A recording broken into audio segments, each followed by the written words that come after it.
Imagine a vast, hyper-advanced chemical factory. I mean, it runs 24/7, executing billions of incredibly precise reactions every single second. You've got massive conveyor belts moving proteins, huge vats burning carbohydrates for fuel, and a highly secure vault where the master blueprints are stored. Right, the DNA. Exactly. But here's the crazy part. If you stop supplying this massive factory with just a few invisible micrograms of a very specific, seemingly random chemical, the entire billion-dollar operation just grinds to a horrifying halt. Yeah, it really highlights a profound vulnerability in human biology. We spend so much time thinking about the major macronutrients, the fuel and the building blocks, but the entire system is utterly dependent on these microscopic chemical catalysts to actually function at all. Well, welcome to the deep dive. Today, we're tearing into David A. Bender's textbook, Nutritional Biochemistry of the Vitamins, to answer a pretty simple question. What happens when that human factory runs out of those microscopic keys? And it's such a fascinating text. It really is. We're taking a masterclass approach today for you, the learner. We want to truly understand what vitamins are, how they function biochemically, and how we actually figure out human requirements. Right. We're going to strip away the unnecessary jargon, but absolutely keep the hard science intact. It is a phenomenal source text because it bridges that gap between basic nutrition and complex metabolic biochemistry. I mean, it doesn't just list what deficiency diseases look like. It traces the exact enzymatic failures that cause those diseases in the first place. Okay, let's unpack this. I want to start with a seemingly obvious question that actually threw me a bit when I opened the text. What actually makes a vitamin a vitamin? Because the closer you look at the chemistry, the more you realize it's a highly exclusive biochemical club. It really is. The definition is incredibly strict. Vitamins are a chemically disparate group of organic compounds. So they share almost no structural similarities with one another. The only features that unite them are that they are required in tiny amounts, like micrograms or milligrams, for normal metabolic integrity. And crucially, they are dietary essentials, meaning your body cannot manufacture them from other components. Wait, okay, if the absolute golden rule is that the body cannot synthesize it, then vitamin D and niacin are basically imposters, right? I mean, my skin makes vitamin D and my liver makes niacin from tryptophan. You're not wrong. Under the most rigorous biochemical criteria, you are entirely correct. They are technically not vitamins. Wow. Yeah. When your skin is exposed to ultraviolet light, it converts a cholesterol derivative called 7-dehydrocholesterol into the precursor for vitamin D. And similarly, your liver can synthesize niacin from the essential amino acid tryptophan. So they just get a pass. It's kind of funny. I mean, Pluto got stripped of its planetary status for less, but these two get grandfathered in. Why aren't they demoted? Well, they remain on the list because human vulnerability demands it. Endogenous synthesis, making it inside your own body, is only sufficient under ideal conditions. Oh, I see. Yeah, so if you live in a northern latitude with very little winter sunlight, your skin simply will not synthesize enough vitamin D. Or if you have a highly restricted diet relying heavily on certain untreated grains, you just won't get enough tryptophan to synthesize niacin. Right. So they keep their status because dietary reliance is still a massive practical factor for human health. That makes a lot of sense. But speaking of demotions, the history of nutrition is totally full of them. The textbook talks about how originally scientists just found this one thing they called factor B. Right, the old nomenclature. Yeah, but as analytical chemistry improved, they realized factor B was actually a whole complex of different compounds, and that gave us B1, B2, B6. But what happened to the missing numbers, like B4 or B8? They were identified, labeled, and then later stripped of their title. Compounds like vitamin B4, B8, or B17, which is amygdalin, they were demoted once rigorous physiological testing proved they either weren't dietary essentials or they had no actual metabolic function in the human body at all. So what do we call the molecules that actually do have vital physiological functions, but we just happen to make enough of them internally? We classify those as marginal compounds. Okay. So think of molecules like carnitine, choline, inositol, taurine, or ubiquinone, which you might know as coenzyme Q. These are absolutely vital to the factory. Right. CoQ10 is a big one in supplements. Exactly. Carnitine, for instance, is the essential biochemical shuttle that transports fatty acids into your mitochondria so they can be burned for energy. And ubiquinone is a critical electron carrier in your cellular power plants. But we just make enough of them. Right. because a healthy human body typically synthesizes entirely adequate amounts of them. They don't cross that threshold into being strict dietary essentials. Okay, so establishing the VIP list is hurdle number one. Hurdle number two seems infinitely harder, which is figuring out exactly how much of these invisible molecules we actually need.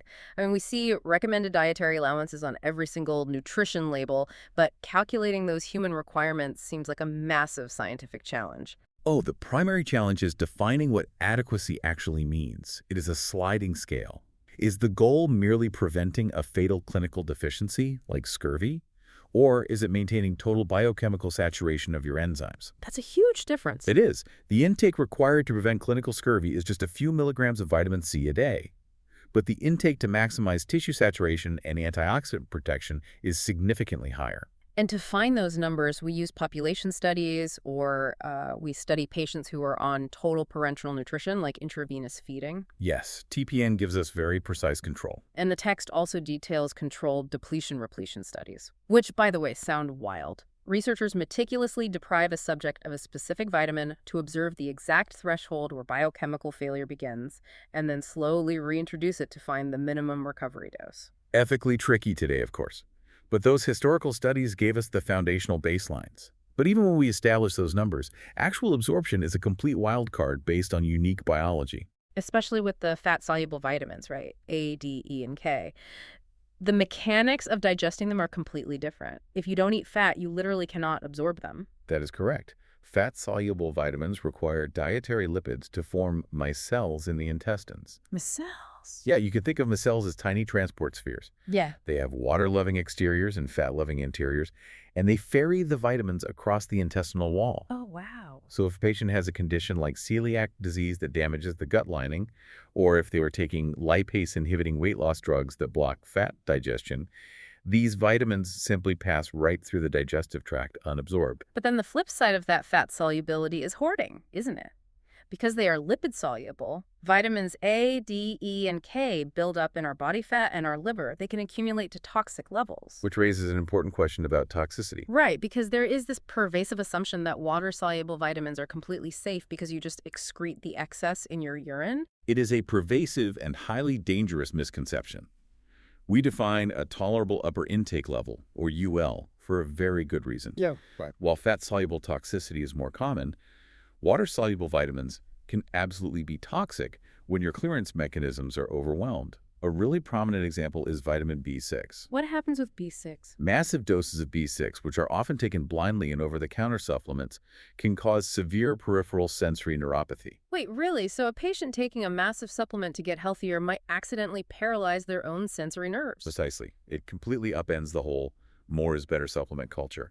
The biochemical factory relies on precise ratios, not sheer volume. That is terrifying. Okay, with the rules of absorption and toxicity established, let's look closer at the actual mechanisms of the fat-soluble vitamins, starting with vitamin A. The retinoids and carotenoids. Right. It is famous for vision, specifically operating as the molecule retinaldehyde in the visual cycle, and it acts as a major regulator of gene expression. But regarding toxicity, if I juice a massive bag of carrots every single day, am I risking my liver? No, you are perfectly safe eating carrots. Oh, thank God. Carrots contain beta-carotene, which is a precursor to vitamin A. In your intestines, an enzyme called carotene dioxygenase literally cleaves the beta-carotene molecule in half to create vitamin A. Okay. The brilliant part of this mechanism is that the enzyme is highly regulated by your body's existing vitamin A status.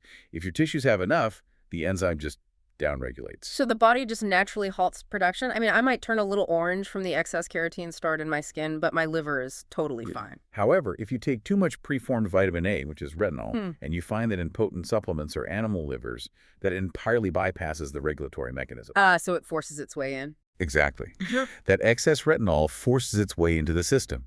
It can cause liver damage, severe loss of bone mineral density, and it is highly teratogenic. Meaning birth defects, right? Yes, it can cause devastating birth defects by disrupting embryonic gene expression. That makes total sense.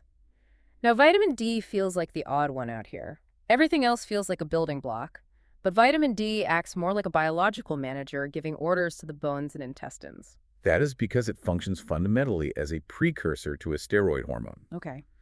The cholecalciferol your skin makes, or that you consume, is biologically inactive. It has to travel to your liver, where it is hydroxylated into clephidiol, which is the storage form. Right. Then it travels to your kidneys, where it is hydroxylated a second time into calcitriol. That is the active steroid hormone, which directly regulates calcium absorption in the gut and calcium mobilization in the bones. And the medical intersection here is really fascinating. You frequently see patients on heavy glucocorticoid drugs, like prednisone, developing osteoporosis. Because glucocorticoids directly antagonize vitamin D. They inhibit the intestinal absorption of calcium that vitamin D usually promotes, Yeah. and they simultaneously increase renal excretion of calcium. So you're absorbing less and peeing out more. Exactly. And the body is desperate to keep blood calcium levels perfectly stable for nerve and muscle function. So if absorption drops and excretion rises, the body starts stripping calcium out of the skeletal vault to make up the difference. Wow. So vitamin D is building and regulating this biological infrastructure, particularly the bones. But once you have built these complex cellular structures, you have to protect them from metabolic exhaust. Which brings us to the body's primary shield, vitamin E. Vitamin E, specifically the tocopherols, it's the major lipid-soluble antioxidant guarding our cell membranes. And the text had a really fascinating detail about how the liver sorts it. Yes. What is highly specific here is how the liver acts as a sorting facility. When you absorb vitamin E from your diet, you get a mix of different forms. But your liver possesses a highly specific alpha-tocopherol transfer protein. Okay, so it plays favorites. It really does. It preferentially binds alpha-tocopherol and packages it to be sent out to the tissues. The other forms, like gamma-tocopherol, are largely ignored and excreted, which explains why alpha is biologically the most potent. And without that alpha tocopherol actively guarding the cell membranes, they literally fall apart. The text mentions a deficiency causes necrotizing myopathy and hemolytic anemia, where red blood cells burst. Why do they burst? Well, you can imagine free radicals acting like rust on a metal pipe. In the body, it is oxidative stress attacking the fragile lipid membrane of the cell. Oh, I see. Vitamin E physically intercepts that oxidation. Without it, the free radicals degrade the structural integrity of the membrane until the red blood cell simply pops like a fragile rusted balloon. That is a very vivid image. Rounding out the fat-soluble vitamins is vitamin K, known primarily for blood clotting and bone matrix. Right. It functions as a required coenzyme for a specific enzyme called a carboxylase. This enzyme modifies structural proteins in blood clots and in the bone matrix, specifically a protein called osteocalcin, allowing them to properly bind calcium. And what's wild is our own intestinal bacteria synthesize a form of it, menaquinones, though we also need the plant version, phylloquinone. But this whole carboxylase machinery relies on vitamin K being recycled over and over to keep functioning. And that recycling pathway is exactly where anticoagulant drugs like warfarin and decumaril strike. Wait, so they don't just destroy the vitamin K? No, they don't destroy it all. They therapeutically block the specific enzyme responsible for recycling it back to its active state after it has been used. Oh, wow. By jamming that recycling mechanism, the clotting proteins cannot be activated, reducing the blood's ability to clot. That is so elegant. Let's transition over to the water-soluble vitamins, the B complex and vitamin C. Because fat-soluble vitamins are stored in tissues, it can take months to see a deficiency. Right. But the body constantly turns over water-soluble vitamins. If your diet fails, the metabolic disaster hits incredibly fast. Let's look at B1 thiamine. We know a deficiency causes beriberi or Wernicke-Korsakoff syndrome, which is common in alcoholism. But what is thiamine actually doing inside the cell? Thiamine is the essential coenzyme for pyruvate dehydrogenase. You could think of this enzyme as the heavily guarded gatekeeper to the mitochondria. Okay. It controls the pathway that links glycolysis to the citric acid cycle, allowing carbohydrates to be burned for cellular energy. Without thiamine, the gate locks. The cell essentially starves for energy, even if there is an abundance of glucose circulating. And you can have a perfect diet, but if you eat certain types of raw fish, you can still induce a deficiency. Yes, the thiaminases. Yeah, certain raw fish contain enzymes called thiaminases that actively hunt down and destroy thiamine in your gut before you can even absorb it. Diet isn't just about what nutrients are present, it is about what anti-nutrients are along for the ride. Exactly.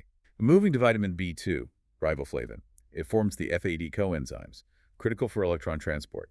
A severe deficiency causes chylosis, which is cracked lips, and a magenta tongue. But there is a unique clinical mechanism observed in infants. Right, neonatal jaundice is often treated with phototherapy. Hmm. They put the infant under blue lights to break down bilirubin in the skin. But riboflavin is highly sensitive to light, so the phototherapy actively degrades the riboflavin circulating in the infant's blood, meaning they often require temporary supplementation to prevent a medically induced deficiency. It's a very important clinical application. Now let us examine niacin, vitamin B3. It forms NAD and NADP, the ultimate electron shuttles driving cellular respiration. A deficiency causes pellagra, characterized by dermatitis, diarrhea, and dementia. And there's a crazy historical fact here. Corn is packed with niacin, but historically, populations relying heavily on corn developed pellagra anyway. Because the niacin in cereals like corn is tightly bound to complex carbohydrates. It is completely biologically unavailable to the human digestive tract. It simply passes through. But indigenous populations in the Americas traditionally treated corn with an alkali, like lime water, a process called nixtamalization. This chemical treatment breaks the bonds, releasing the niacin and making it absorbable. It's incredible. Thousands of years before we knew what a molecule was, indigenous cooks chemically engineered a cure for pellagra through traditional cooking methods. That is staggering. It is a brilliant example of functional biochemistry in practice. Next is vitamin B6, pyridoxine. It is crucial for amino acid transamination. Transamination is the process of moving an amino group, essentially a nitrogen package, from one molecule to another. So it is like having a giant box of molecular Legos, and B6 is the tool that lets you snap the nitrogen piece off of one Lego and attach it to another, Exactly. allowing you to build the exact customized non-essential amino acids your body needs at that specific moment. That is a highly accurate visualization. Without B6, you lose the ability to synthesize crucial neurotransmitters, which explains the severe neurological symptoms of a deficiency. Now, folate and vitamin B12. These two are intimately intertwined in synthesizing DNA. If you lack either one, your bone marrow cannot divide cells properly, resulting in megaloblastic anemia, which is huge dysfunctional red blood cells. And what's fascinating here is the biochemical interplay. It's arguably one of the most critical concepts in clinical nutrition. Okay, lay it out for us. B12 is required by the enzyme methionine synthase to process folate into the specific active form needed for DNA synthesis. If you are B12 deficient, your folate gets trapped in a metabolically useless state. Wait, so B12 is like the key maker and folate is the blank key. Precise. So if you don't have B12, throwing more blank keys at the problem by taking massive folate supplements might temporarily force the DNA pathway to work and cure the anemia on the surface. But the factory is still secretly burning down behind the scenes. It is a very dangerous clinical trap. The folate supplements can cure the anemia, forcing the red blood cells to divide and masking the B12 deficiency, but it does absolutely nothing for vitamin B12's other major function, which is maintaining the myelin sheath around your nerves. Oh, wow. So you cure the visible blood marker while a patient continues to suffer silent, irreversible spinal cord nerve damage. And absorbing B12 is uniquely complicated, right? It's an incredibly fragile process. You don't just absorb it passively. No, you do not. Your stomach has to secrete a special protein called intrinsic factor that binds to the B12, and only that locked-together complex can be absorbed deep in the intestines. It perfectly illustrates how gastrointestinal health is inseparable from nutritional status. Rounding out the B complex, we have biotin and pantothenic acid. Biotin is used heavily in carboxylation reactions. And fun fact, it can actually be blocked by a protein called avidin found in raw egg whites. Yes, and pantothenic acid forms coenzyme A. Severe deficiency was observed in WWII prisoners of war, resulting in burning foot syndrome due to severe nerve pain. Finally, the most famous water-soluble compound, vitamin C ascorbic acid. We know it prevents scurvy, but what is it actually doing to the collagen? Vitamin C acts as an essential coenzyme for the hydroxylation of the amino acids proline and lysine during collagen synthesis. So hydroxylation is essentially adding a chemical hook to the molecule. Precisely. Vitamin C provides the vital electrons needed to attach these hydroxyl hooks. Once attached, the collagen fibers can tightly cross-link and braid together into a remarkably strong structural matrix. And without the hooks? Without vitamin C, no hooks are formed. The old collagen degrades naturally, but the new collagen is weak and unlinked. Wounds literally open up and you get loss of dental cement, so teeth fall out as the connective tissue fails. But the evolutionary quirk here is that most animals synthesize their own vitamin C from glucose. We just don't. Humans, along with guinea pigs and fruit bats, share a mutated gene. We lack the final enzyme in that synthetic pathway, galvanolactone oxidase. Why did we lose it? Because our early primate ancestors lived in tropical environments with abundant dietary food, there was no evolutionary pressure to maintain the active gene.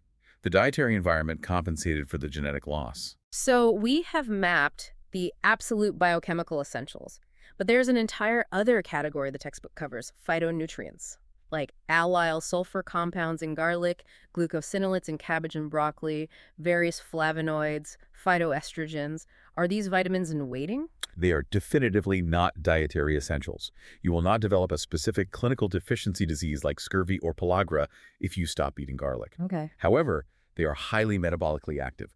They upregulate detoxification enzymes in the liver, act as potent antioxidants, and provide antiestrogenic actions.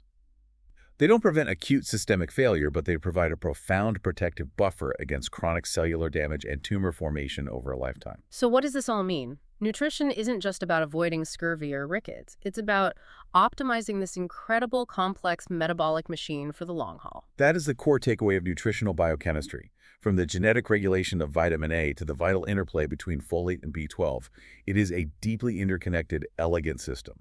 As we wrap up this deep dive, we promise to treat this like a masterclass. So for you listening, let's reinforce what we've covered with a quick educational review exercise. Expert, hit us. Trace this diagnostic pathway for me. If a patient presents with sudden severe sensory neuropathy, they cannot feel their hands or feet, and you know they take heavy, unregulated dietary supplements, which supposedly safe water-soluble vitamin might actually be the culprit. Think about the clearance mechanisms. The answer is vitamin B6, completely overwhelming the body's clearance mechanisms. Exactly. Okay, second scenario. A patient on long-term broad-spectrum antibiotics suddenly develops excessive bruising and impaired blood clotting. Which vitamin pathway, normally supported by gut bacteria, has been compromised? The antibiotics wiped out the gut flora, which means the bacteria stop producing menaquinones. That induces a functional vitamin K deficiency. There you go. You are successfully tracking clinical consequences back to their biochemical roots. Before we go, we want to leave you with a final provocative thought to mull over. The human vitamin requirements we discussed today, our established baselines and thresholds, were largely calculated based on historic diets and lifestyles, mostly from the mid-20th century. Right. But today, modern medicine introduces new pharmaceutical drugs that constantly intersect and interfere with these metabolic pathways. Furthermore, our modern diets are heavily processed and fortified, which drastically alters the delivery and ratios of these nutrients. That's a really good point. So as we push further into the 21st century, we have to ask, will those 20th century biochemical baselines still hold true for a human biology operating in such a radically altered chemical environment? It really makes you wonder. We're still running that vast, hyper-advanced chemical factory, but the raw materials coming in on the conveyor belt are completely different than they were 100 years ago. Are the microscopic keys still going to fit? Keep learning, keep questioning, and we'll catch you on the next deep dive.